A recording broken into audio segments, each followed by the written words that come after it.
నమస్తే. ఆంధ్రప్రభకు స్వాగతం. నేను మీ సంతోషి. ప్రస్తుతం మనతో ప్రొడ్యూసర్ నట్‌కుమార్ గారున్నారు. నమస్తే సార్. సార్ ఏపీ మద్యం కుంభకోణంలో అంటే ఇప్పటికే చాలా మందిని విచారిస్తున్నారు. సో, అంటే జగన్‌ని కూడా అరెస్ట్ చేస్తారని చెప్పేసి వార్తలైతే వస్తున్నాయి. దీని గురించి మీరేమంటారు? తప్పు చేస్తే జగన్మోహన్ రెడ్డిని కాదు ఎవరినైనా అరెస్ట్ చేస్తారు, తప్పేముంది? అంటే చట్టం తన పని తాను చేసుకుపోవద్దా? చంద్రబాబు నాయుడు గారు మీరు అరెస్ట్ చేయలే? అందరిని అరెస్ట్ చేశారు కదా! జగన్మోహన్ రెడ్డి గారు తప్పు చేస్తే అరెస్ట్ అవుతాడు.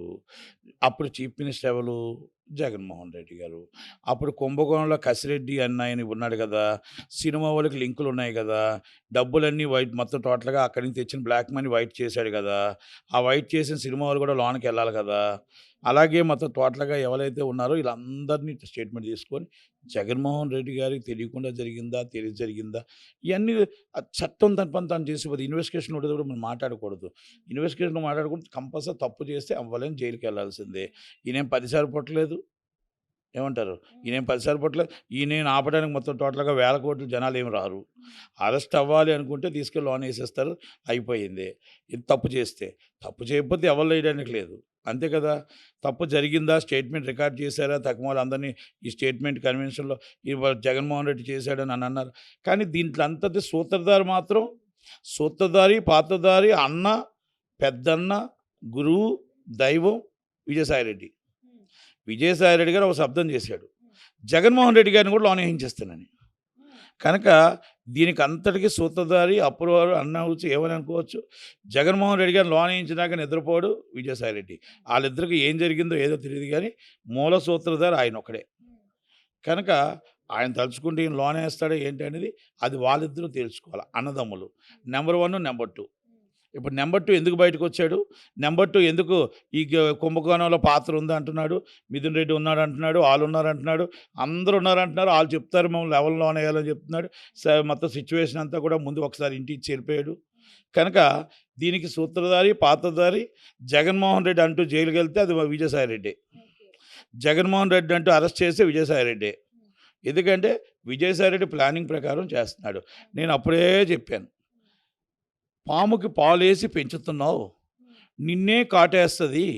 ఎప్పటికైనా నీ పార్టీకి శాపం మీ చెల్లి కాదు, శాపం మీ తల్లి కాదు.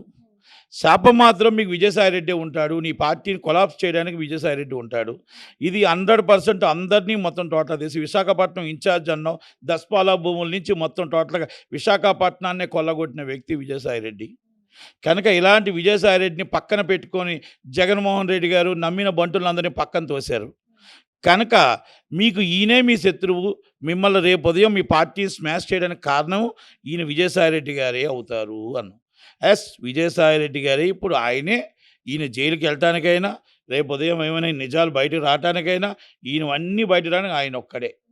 కనుక ఇప్పటికైనా మన వాళ్ళెవరు, బయట వాళ్ళెవరు తెలుసుకుంటే బాగుంటుంది. మన రెడ్డి అందరూ రెడ్డే. విజయ్ కుమార్ రెడ్డి, సజ్జల రామకృష్ణారెడ్డి, మళ్ళీ మొత్తం టోటల్గా భార్గవ రెడ్డి ఏంటి అందరూ రెడ్లే పెట్టుకుంటే ఎస్సీ, ఎస్టీ, బీసీ, మైనార్టీలు ఏమయ్యారు? వాళ్ళందరూ కూడా ఉన్నారు కదా. మరి ఈ రెడ్లే మిమ్మల్ని మోసం చేశారా? ఈ రెడ్లే మిమ్మల్ని లోనే ఇస్తున్నారా? ఈ విజయసాయి రెడ్డే మిమ్మల్ని లోనే ఇస్తున్నాడా అనేది ఒక్కసారి ఆలోచించుకోండి. మీరు తప్పు చేశారా, తప్పు చేయలేదా అనేది కోర్టులు నిర్ణయిస్తాయి. తప్పు చేశారా, తప్పు చేయలేదని ఇన్వెస్టిగేషన్ నిర్ణయిస్తుంది. కానీ అది తప్పు చేశారా లేదని మేము విట్నెస్ అనేది విజయసాయిరెడ్డి. కనుక జగన్మోహన్ రెడ్డి గారు మీరు ఇప్పటికైనా తెలుసుకోండి. మంచి వాళ్ళెవరు, మన వాళ్ళెవరు తిరుమలాలు. మీరు పాసాని కృష్ణమురళి గారిని తీసుకొని పెట్టుకున్నారు. ఆయన వల్ల మీకు ఓట్లే పోయాయి. మీరు ఎవరిని పెట్టుకున్నా మీరు ఎదుటి వాళ్ళని సంతోషించడం కోసం, నవ్వుతూ సంతోషించడం కోసం చేశారు. మీరు ఆ రోజు వచ్చి మీకు ప్రతిపక్షం వద్దంటున్నారు. మీ వాళ్ళు వచ్చి ప్రతిపక్షంలో ఉన్న సగం మంది జైల్లో ఉన్నారు. మీ వాళ్ళు సగం మంది వచ్చి పారిపోయారు. ఇప్పుడు ప్రతిపక్షం లేకుండా పోయింది, అధికార పక్షానికి అడ్డు లేకుండా పోయింది. అధికార పక్షం అడ్డు ఆపు లేకుండా ఇష్టం వచ్చినట్టు వాళ్ళ పనులు వాళ్ళు చేసుకుంటూ వెళ్ళిపోతున్నారు. ప్రతిపక్షం లేదు, అడగటానికి లేదు. చనిపోయిన వాళ్ళ దగ్గరికి వెళ్తున్నారు, వస్తున్నారు, పరామర్శలు, అది మంచి పనే. కానీ ప్రజలను కూడా పరామర్చాలి కదా. ప్రజల విషయంలో కూడా తెలుసుకోవాలి కదా. ప్రజలకు చేస్తున్న అన్యాయాలు కూడా మీరు ఎత్తి చూపాలి కదా. ఇవన్నీ ఎందుకు ఎత్తి చూపట్లేదు? అసలు మీరే ప్రెస్ మీట్ పెట్టడం ఏంటి? మీ పక్కనున్న ఒక్కలైనా మీరు అపోజిషన్లో ప్రెస్ మీట్ పెట్టారా? ఒక్కలైనా ఒక మాజీ ఎమ్మెల్యే ఉన్నాడా? ఒక మాజీ సర్పంచ్ ఉన్నాడా? మాజీ మేయర్ ఉన్నాడా? ఒక మాజీ ఎంపీ ఉన్నాడా? అందరూ పరారులో ఉన్నారు, ఒకరు జైల్లో ఉన్నారు. కనుక మీ పార్టీ మనుగడ ఏంటి, మీ పార్టీ కోసం ఏంటి, చట్టం తన పని తాను చేసుకుపోతుంది. మీరు తప్పు చేస్తే జైలుకి వెళ్ళక తప్పదు. కానీ దీంట్లో మీరు అర్థం చేసుకోవాల్సింది ఏంటంటే, మన శత్రువు బయట నుంచి రాడు, మన ఇంటిలోనే మన శత్రువు ఉంటాడు. మన శత్రువు మన లోనకేయటానికి, దొంగ దెబ్బ తీయడానికి, మనం మొత్తం టోటల్గా శత్రువు మన దొంగ దెబ్బ తీయడానికి మనతోనే ఉంటాడు.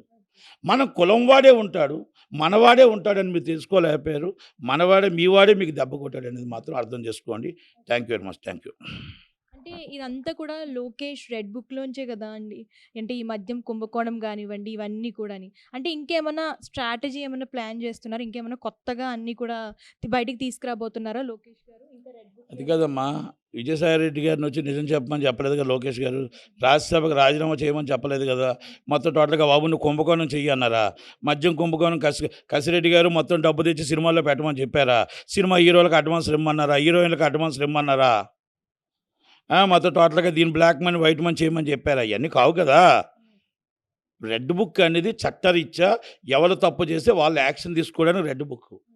కనుక జగన్మోహన్ రెడ్డి గారి పక్కనుండే బాహుబలి సినిమా గుర్తుంది కదా 1. ఆ 1లో సత్యరాజ్ గారి క్యారెక్టర్ లాగా అయిపోయింది పరిస్థితి. Thank you very much.